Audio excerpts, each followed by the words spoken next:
Welcome folks.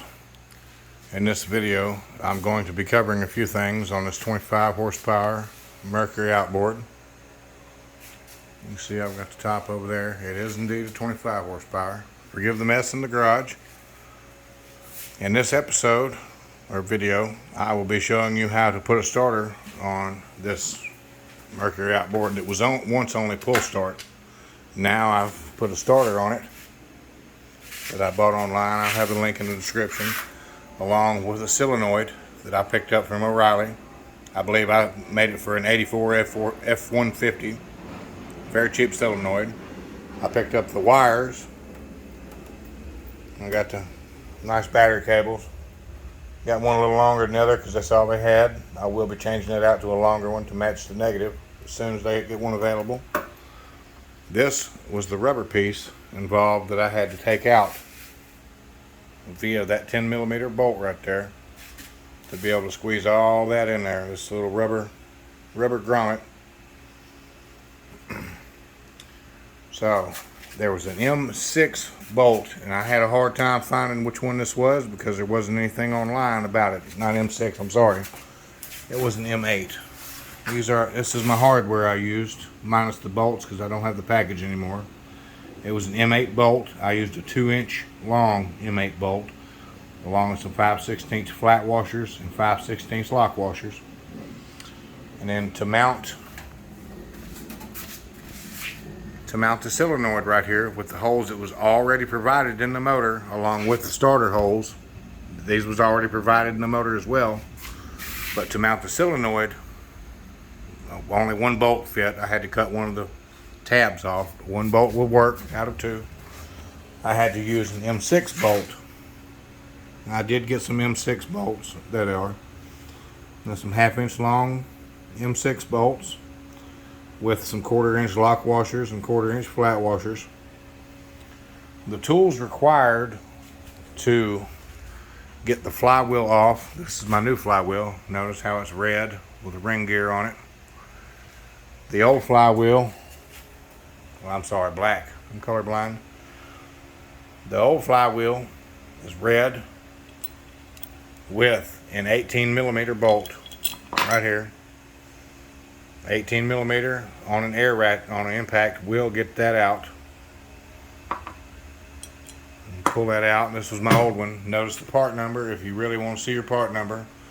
The one I bought used that's on mine was 1 digit off on this number right here, so let that not concern you. And I hope you do a better job than me, because I stripped these bolt holes out and I still don't know what thread size that bolt is to go in there. I don't have the proper tool. If I would have had the proper bolt, I could have used a puller. I ended up using a 2-jaw puller with pretty good luck. You know, I caught it under this side and this side. It even made a little, well, you can't see it. It marred it a little bit where I got the old one off. Not too bad. If you was interested in buying a ring gear, the ring gear bolts on to these 4 holes. I don't know what size bolts those are either. It was just as easy to get a used whole flywheel with a ring gear as easy it was just to buy a ring gear and put it on this flywheel. I'll have the link in the description where I bought all my parts from.